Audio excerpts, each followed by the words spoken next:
changes are sweeping over the land. The approaching storm may seem violent and destructive to us, but to nature, it's a new beginning in the cycle.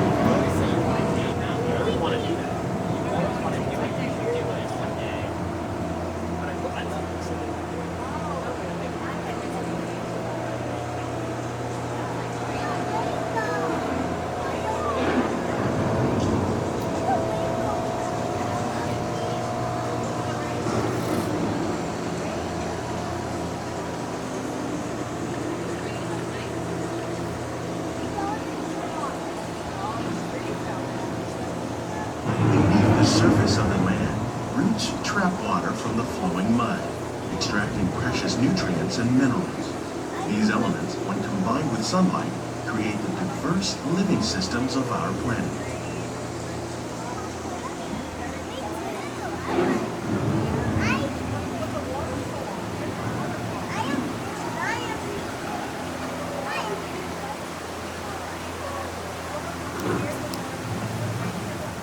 One of those living systems is the rainforest, home to the most amazing concentration of life on our planet.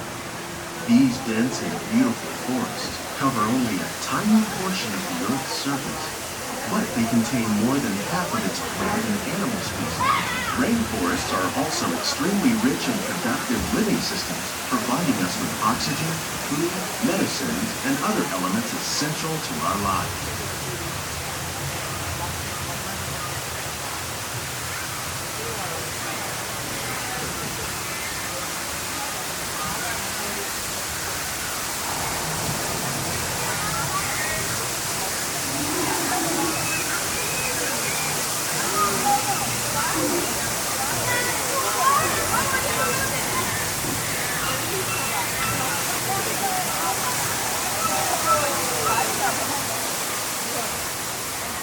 The American prairie once appeared as desolate as the desert, but over time, rainwater and nutrients gradually penetrated the hard surface of this land. Even the hooves of the mighty buffalo helped create the rich soil that would one day become home to the American farm.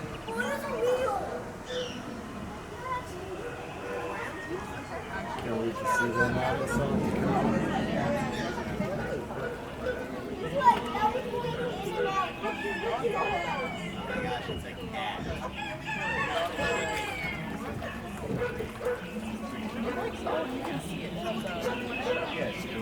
Of all the forces at work on the land, humans have had one of the most profound effects. The need to produce food for a growing world led to the enormous use and sometimes overuse of the land.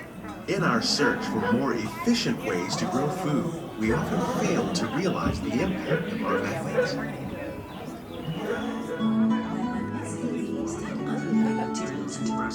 We can make farmland more fertile without the need for chemicals. Yeah, they're farming tea leaves. They just trim the top. Here at EPCOT, we're learning to reduce the need for chemical pesticides by breeding and using natural predators, like ladybugs and wasps, to control pests. In the farmlands across America, we're learning that by plowing under vegetation containing natural fertilizers, we can enrich the soil without the use of chemicals. In arid regions, we're learning to produce food on desert seacoasts by developing and planting crops that thrive on saltwater. How will we meet tomorrow's growing needs for food production, yet still respect the needs of the land? Some of the answers are being discovered just ahead. To help us maintain these carefully controlled ecosystems, and for your safety, please remain seated in your boat at all times.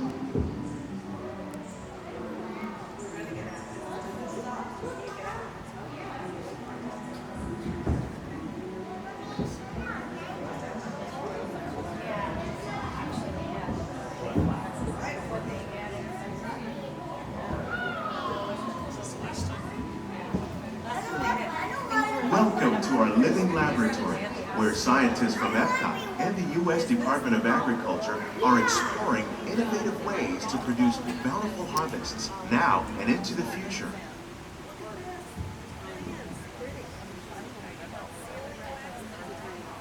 The tropics are home to the greatest diversity of plants on the planet. Many of these, like papaya, bananas, cacao, coffee, and rice, are well known around the world. These are just a few of the edible plants that have been an important source of nutrition for people living in the tropics. Many are rich in vitamins and minerals, while others are well adapted to growing in less than ideal conditions. Some, like the water lily, thrive in wet, swampy areas and waterways. All parts of this plant, even the flower petals, are edible. The starchy root of the plant has long been used to make flour for baking.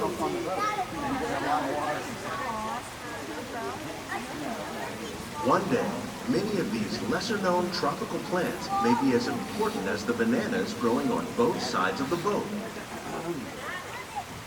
More than 28 million tons of bananas are eaten annually, making it the most popular fruit in the world.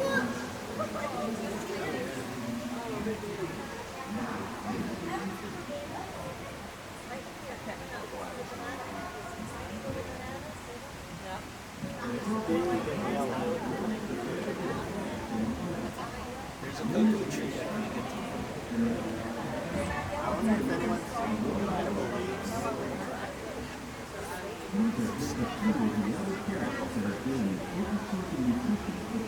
Here's more banana. There's a restaurant.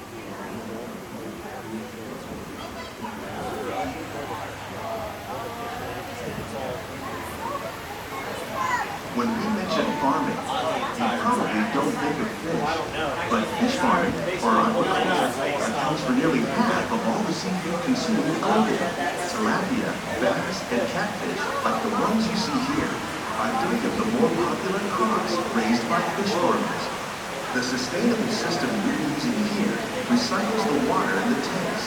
As a result, we're able to save millions of gallons each year. Our small fish farm produces nearly 5,000 pounds of fish each year to serve in restaurants around Walt Disney World. Innovations like this one can play an important role in our efforts to produce bountiful harvests and still protect natural resources.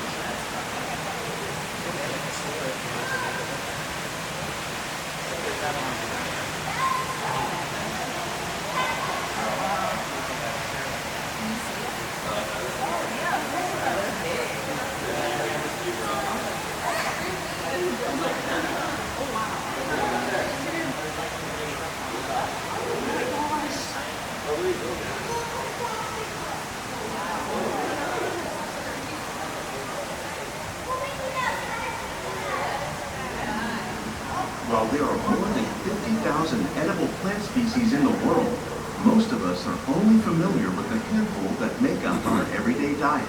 The common grains growing here, wheat, maize, sorghum, and millet, plus rice, account for nearly 2/3 of our global food consumption. Learning how to increase yields of these staples is an important goal of research around the world.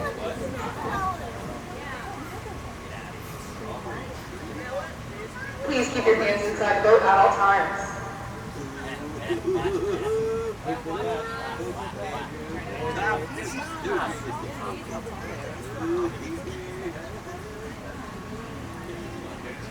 These plants are definitely on their way up.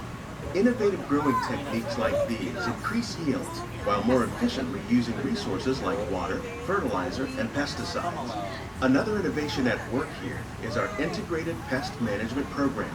By populating our greenhouses with beneficial insects that prey on harmful pests like aphids and flies, we are significantly reducing our reliance on conventional pesticides. We're growing these crops using our nutrient film system. This technique precisely controls and recycles water and nutrients. With it, we can produce over 27,000 heads of lettuce a year in this one small area. Please remain seated at all times.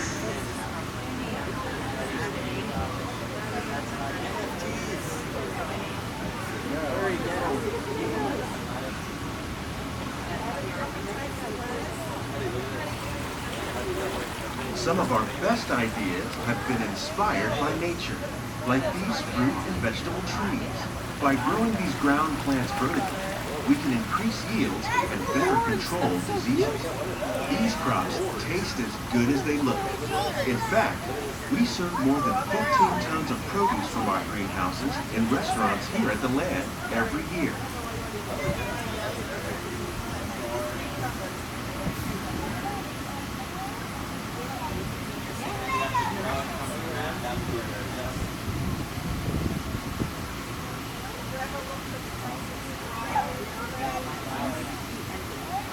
I've tried to do that, it's not easy.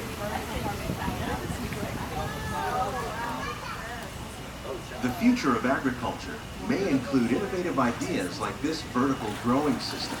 Plants grown in this way use a fraction of the space required by traditional growing methods. That saves water and increases production. The aquaponics system on your left combines hydroponics with aquaculture. The fish provide a natural source of fertilizer for the plants, and the plants help keep the water clean for the fish.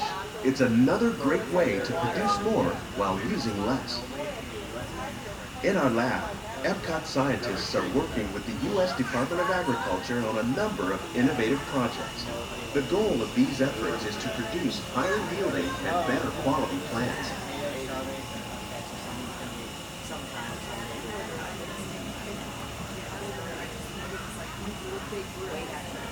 Keep your hands inside the boat at all times.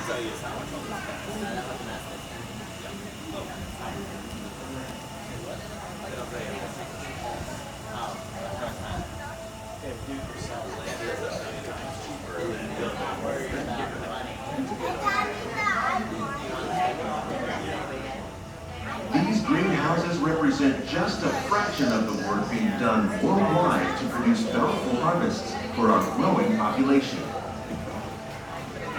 Scientists, farmers, and even backyard gardeners are doing their part to improve the quantity and quality of foods that we all rely upon.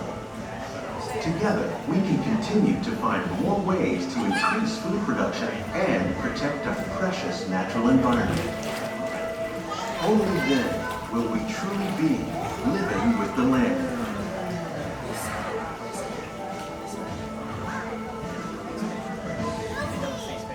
On behalf of Walt Disney World, we hope you've enjoyed this unique journey through our living laboratory. If you'd like a closer look, then check out the Behind the Scenes walking tour. It's a chance for the whole family to get up close and personal with the plants and growing techniques in our laboratories.